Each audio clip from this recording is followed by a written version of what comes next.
grande concentrazione in questa vigilia da parte dello staff, da parte dei ragazzi. Dovremmo essere molto bravi, a ripetere la stessa gara, le stesse 2 gare che abbiamo fatto al Palaverde lontano da Treviso, e soprattutto deve avere grande compattezza. L'ultimo metro si percorre in terra di Sicilia. Per i tifosi può e deve essere l'ultimo metro, quello che separa Treviso dal paradiso. Rima baciata come il bacio sono state le 2 gare che hanno visto l'Aldelonghi imporsi contro Capodorlando nella finalissima davanti al Palaverde. Stavolta però ci si sposta armi e bagagli nel covo degli avversari, poco disposti a veder sfumare la promozione, soprattutto davanti ai loro supporters.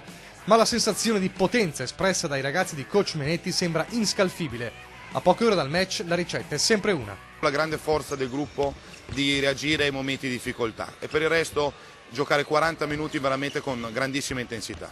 Treviso ha un passo da quella Serie A1 che non vede dal 2011, quando era ancora targata Benetton. Poi la nascita del Consorzio Universo Treviso Basket, quel miracolo societario e sportivo che in 8 anni ha riportato il capoluogo della marca laddove deve stare. Supporters partiti per Capodorlando, ma c'è una città intera in attesa.